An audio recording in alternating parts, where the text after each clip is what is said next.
વિદ્યાર્થી મિત્રો, આજે વાત કરવી છે ધોરણ 8 અને વિષય સામાજિક વિજ્ઞાનના ચેપ્ટર નંબર 16 સંસદ અને કાયદાનું સંપૂર્ણ મિત્રો સમજૂતી સાથે સોલ્યુશન મેળવીશું।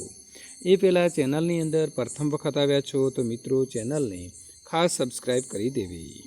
વિદ્યાર્થી મિત્રો, આપણે વાત કરવાના છીએ પાઠ નંબર 16 સંસદ અને કાયદો। વિદ્યાર્થી મિત્રો, પ્રશ્ન નંબર 1 ખાલી જગ્યા પૂરો। આપણા દેશની સંસદ તો એને 2 ગૃહો છે। આપણા દેશનો સમગ્ર વહીવટ તો રાષ્ટ્રપ્રમુખ એટલે કે પ્રેસિડેન્ટના નામે ચાલે છે। નંબર 3 આપણા દેશની લોકસભામાં કુલ તો 545 સભ્યો છે। ભારતની સંસદના ઉપરલા ગૃહને રાજ્યસભા એટલે કે કાઉન્સિલ ઓફ સ્ટેટ્સ પણ કહેવામાં આવે છે। આપણા દેશના બંધારણીય વડા તો રાષ્ટ્રપ્રમુખ, જેને આપણે રાષ્ટ્રપતિ અથવા તો પ્રેસિડેન્ટ કહીશું। પ્રશ્ન નંબર 2ની વાત કરવાના છીએ। 1-2 વાક્યની અંદર જવાબ આપવાનો છે। આપણા દેશની સંસદ ક્યાં આવેલી છે? તો આપણા દેશની સંસદ દિલ્હીની અંદર આવેલી છે।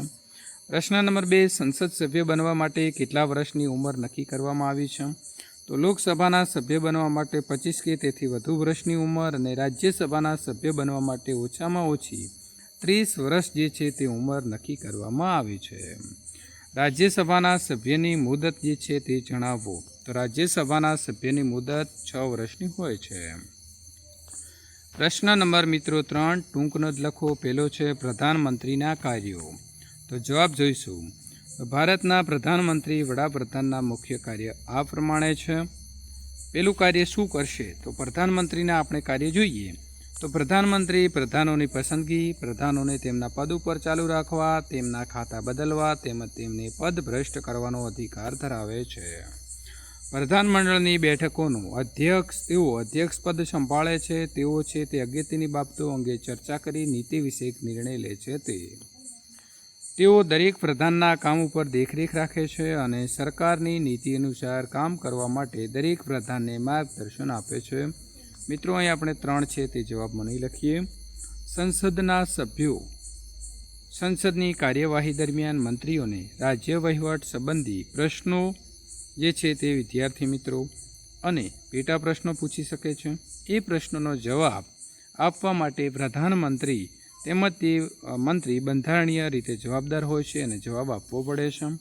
પ્રધાનમંત્રી પ્રધાનમંડળની બેઠકમાં થયેલા ઠરાવ વિશે, દેશની સમગ્ર પરિસ્થિતિ વિશે તેમજ કેન્દ્ર સરકારના સમગ્ર વહીવટ વિશે રાષ્ટ્રપ્રમુખને વાકેફ કરે છે।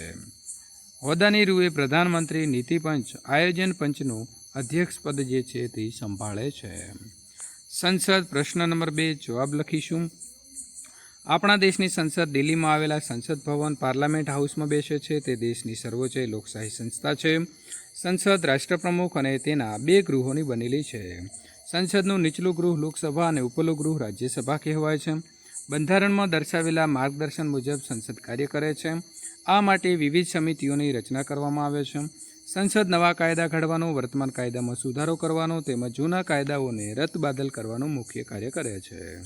સંસદની મંજૂરી વિના કોઈપણ ખરડો કાયદો બની શકતો નથી। સંસદ અંદાજપત્ર બજેટના માધ્યમથી કારોબારી તંત્ર દ્વારા કરવામાં આવતા ખર્ચ ઉપર નિયંત્રણ રાખે છે। પ્રશ્ન નંબર મિત્રો 3 કાયદો અને તેનું મહત્વ છે। કાયદાઓને પૂરતો અને સમયસર અમલ કરવા માટે કારોબારી શા માટે જરૂરી છે?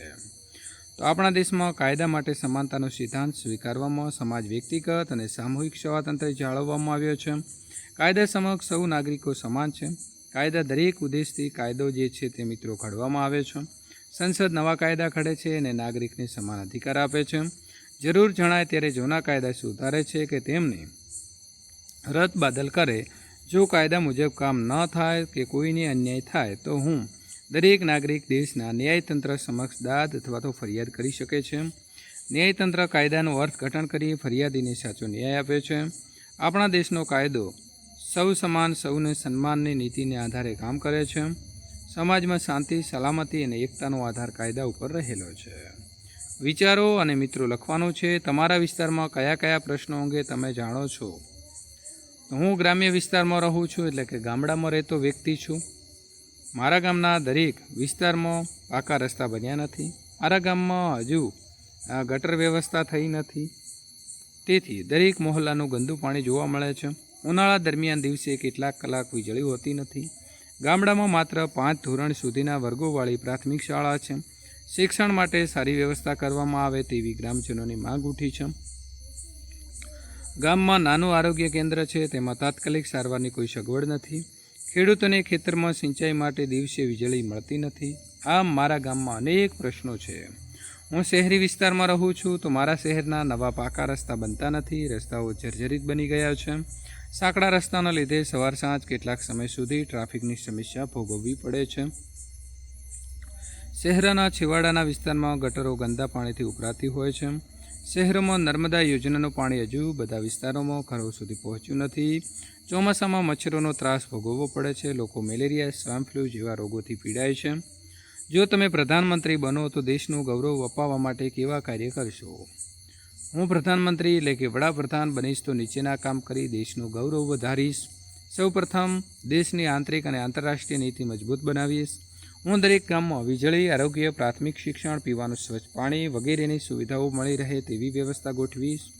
દેશમાંથી ભ્રષ્ટાચાર અને લાંચ રૂશ્વત નાબૂદ થાય તે માટે ખાસ કાયદા બનાવીશ અને તેનું સખ્તાઈથી પાલન કરીશ.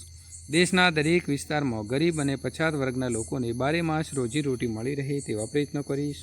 હું દેશમાંથી બેકારી અને નિરક્ષરતા નાબૂદ થાય તેવા પ્રયત્નો કરીશ. હું દેશની પ્રજાને વાવાઝોડું, અતિવૃષ્ટિ, દુષ્કાળ, ધરતીકંપ વગેરે કુદરતી આપત્તિ વખતે પૂરતી સહાય મળે તેવા પ્રયત્નો કરીશ. વિદ્યાર્થી મિત્રો, આ જ પ્રકારે દ્વિતીય સત્રના સંપૂર્ણ પાઠોનું સોલ્યુશન મેળવવા માટે અહીં આપેલી એન્ડ સ્ક્રીન ઉપર ક્લિક કરીને સોલ્યુશન મેળવી શકો છો. મિત્રો, તમને અમારા વિડીયો પસંદ આવતા હોય તો લાઈક કરી તમારા મિત્રો સુધી આ વિડીયોને શેર કરવાનું ભૂલશો નહીં. વિદ્યાર્થી મિત્રો, આપણી ચેનલમાં સ્વાધ્યાય સોલ્યુશન, સ્વાધ્યાયન પોથી સોલ્યુશન, ગાલા સ્વાધ્યાય સોલ્યુશન, આ ઉપરાંત તમારા પ્રથમ અને દ્વિતીય સત્રાંત પરીક્ષાના પેપરો, ત્રિમાસિક કસોટીના પેપરો આપણી ચેનલમાંથી તમને સોલ્યુશન સાથે મળી રહેશે. તો ખાસ ચેનલને સબસ્ક્રાઈબ કરી દેવી.